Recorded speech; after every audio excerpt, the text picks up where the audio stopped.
Let me ask. Well, in the movie, the young hero is discovering the history of Singapore by breaking some kind of family taboos. How similar is his situation to yours?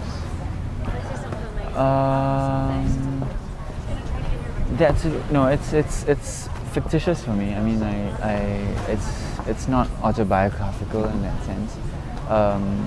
What was what I went through in my family and the elements that's in the film is the parts about the grandmother and how she suffered from dementia and how she basically turned into a different person and how the family deals with it. And also, I mean, in Singapore, I mean, I think especially in an Asian society like Singapore, the kind of taboos associated with caring for an elderly person and the moral dilemmas that's involved. I think that was very much that came from my own experiences. As for the social commentary on collective memory and how that is paralleled with the family's memory and this woman's memory is something that I felt was quite interesting as a layer to add to the film because it's not. I think Singapore is always quite caught up with looking forward and looking ahead, and sometimes we may not necessarily get a complete picture of the past, and also I think what was important for me also was that, I mean, when I was researching for the film and I saw the kinds of photos of these students that staged these rallies and protests and how they felt for certain issues, and they were so willing to turn it into action and so willing to express it. Like you say in the catalog from the Critics Week. Yeah, I mean, it's unthinkable for someone of my generation. I mean, we are generally a lot more apathetic towards issues, and I think it's important for young people to take ownership of issues if it affects them. This way of telling this coming of age story is quite influenced by the Taiwanese wave of the 80s cinema, like Edward Young and Boo Junfeng. How do you let yourself influence by them? I read that Boo Junfeng was your teacher. Very briefly, at the Asian Film Academy in Busan. That was 5 years ago. Yeah, was it 2005? That's 5 years ago. Yeah, 5 years ago. I didn't realize. Okay, so so it's. I mean, it's an aesthetic. It's a cinema that I appreciate, and I felt that for the film and its subject matter, it's very easy for the film to be angsty, and I didn't want to make a polemic. I felt that something more contemplative and more internalized is more appropriate for the subject matter, and that's why it was something that I employed. I mean, and on top of the fact that it is a cinema that I mean the Taiwanese filmmakers, Boo Junfeng and Edward Young, they have. I really appreciate what they've done, and naturally for our first film, they're just elements that I would mimic. I think it's natural. How did you approach the visuals and aesthetical aspects of the film? Approach. It's not, so to say, I mean, the visuals are quite I don't want it to just sound, it's not basic, but it's nothing that's very okay. dramatic or with complicated visuals. It's more a bit of a classical way of telling the story. I just wanted to create a portrait of a family, and I felt that I mean some of the more technical things is I made sure that I wanted the lenses to be longer, and so that the shots are generally can be taken from further, and to be able to observe how this family and how the boy handles these situations, and the camera always follows the boy, and it needs to, because there are all these moments that it captures that I think can say a lot about how he is feeling. So yeah, that was something that I felt was appropriate for the story, and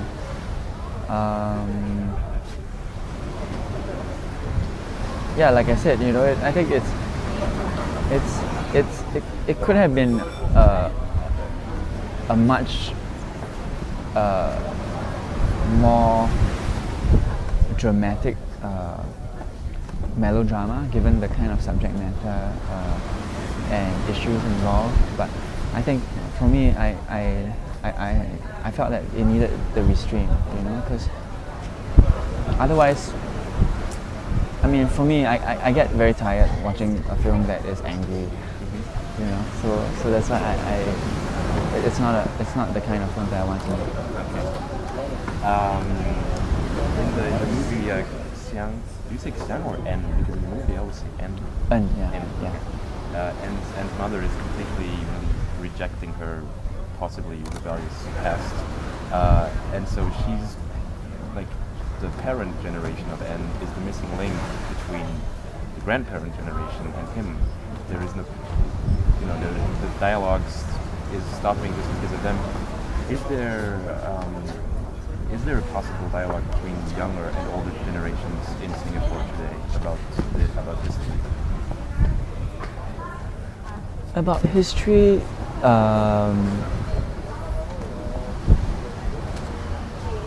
actually, I guess yes, there can be a dialogue. I think as with anywhere, I think older people just tend to like to reminisce, and and there's obviously, because Singapore is very different today from what it used to be. So there are many places that's gone, and urban redevelopment in Singapore is just constant, and so yeah, there's a lot of nostalgia for the past,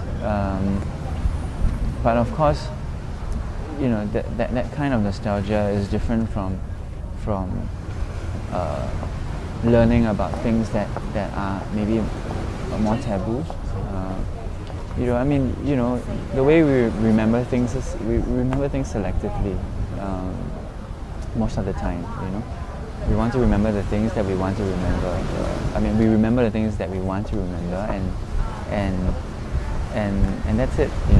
So with En's case, it was that disconnect that he faces. So he's been told of the past, but just not this chapter of the past. And that missing piece of the puzzle, is just always there, and it will always haunt him. So that was the point. But but right now there is also, with the internet, I think there's a kind of a slow revolution going on. I think there is information now that's accessible to younger Singaporeans who have more access to this information, and so I think it's shaping a different kind of identity, yes, and the kind of ideologies that that we are exposed to. I mean, Singaporeans are educated in English, so we do have access to a lot of information from around the world. We understand it, so it's yeah, I mean, things are changing, and I can see it every year. I can see it speeding up. Yeah. There's a scene where Anne is driving to Malaysia with his grandmother, and I was wondering what it means for a young Singaporean to go to Malaysia. It's traveling. Yeah, yeah. I think they aren't loaded with any historical things. You don't see Malaysians as really different people. It's no, actually, a lot of people. I mean, and I mean this in a good way. A lot of Singaporeans who visit Malaysia, I mean, say that it's like Singapore 30 years ago. It's like it's a time capsule compared to what Singapore is. Singapore is constantly changing and very modern, and Malaysia still retains some of its old world charm. Yes. And so and that's something that I think for me as a young Singaporean, when I travel to Malaysia, that's how I feel. Oh, okay. There are still these buildings that exist that no longer exist in Singapore. Yeah. Is it something that happens often that people go to Malaysia, or do you stay in Singapore when you stay in Singapore? Because there's no particular. Well, I mean, yeah. Is there a particular reason to go to Malaysia that you would say? For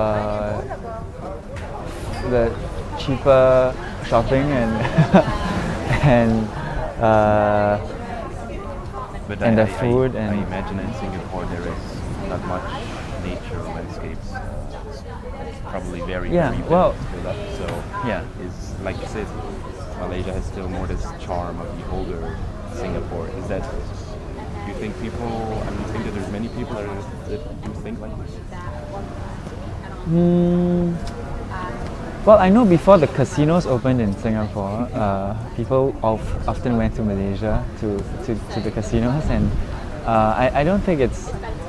I think Singaporeans travel very well. I think generally because Singapore is so small. It's about 40 kilometers by 24, I think, and there's so many places you can go to, and really. And it's very accessible to many other parts of Southeast Asia. For Malaysia, sometimes for a quick getaway, that's where people go to. And a number of Singaporeans do have family in Malaysia, and so that's another dimension to it.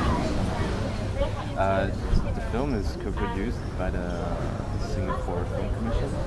Do you see an opening up of the authorities for films that are a bit more political, a bit more talking about history of Singapore? Yeah, I guess. Well, so far they haven't. I mean, they've been very encouraging actually, and very very supportive, and I think I see it as progress. People they are more receptive to these subject matters now, and I think it's the only way to go, and I'm glad that they are supportive. Because you had in this film with the military, and in your last short film with the police, also that you know there's always a connection of some kind of critique to the establishment. But were they aware of this? Yeah, well, for the short film, they didn't support it. I mean, it deals with the entrapment of gay men in 1993 at a coastal area in Singapore. Well, I mean, until now, I don't know why exactly, what exactly is the problem, because I was never given a real reason for the rejection.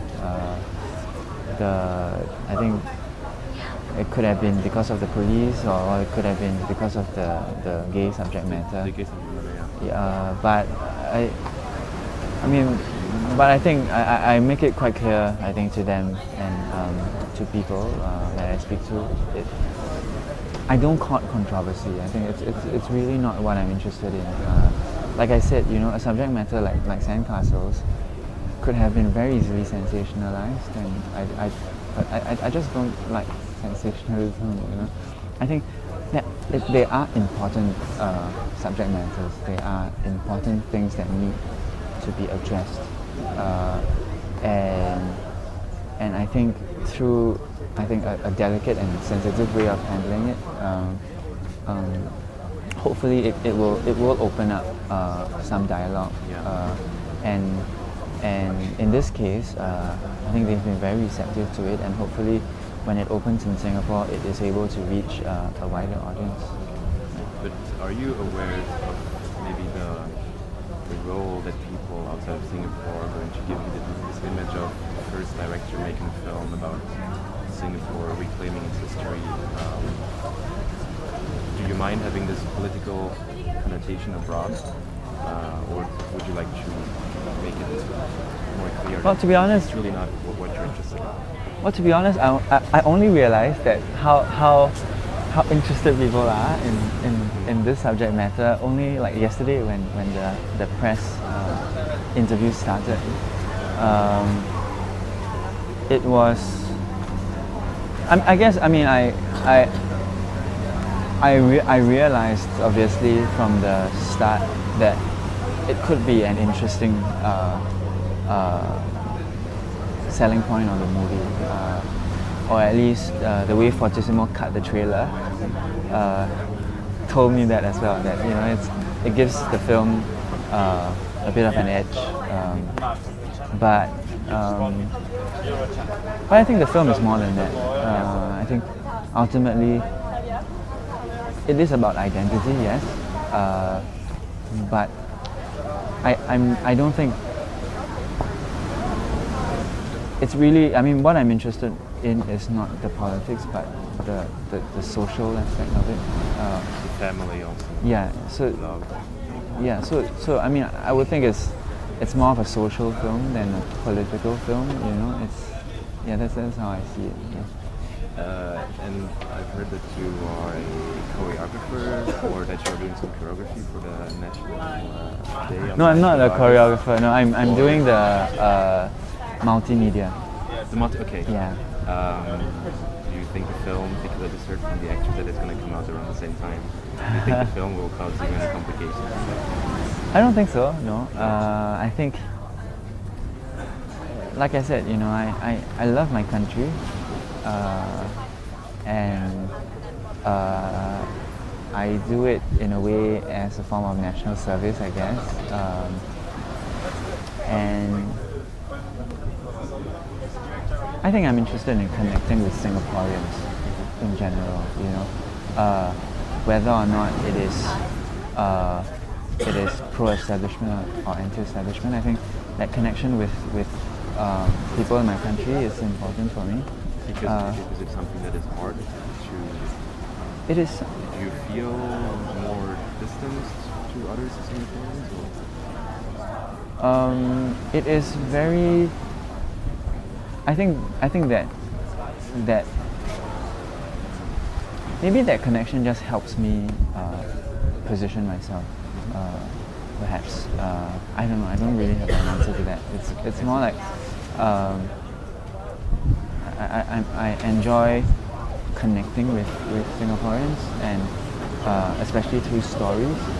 And for the National Day Parade that I'm working on, I mean, I think it's important because you know, every year it's a spectacle. You know, there's fireworks. There's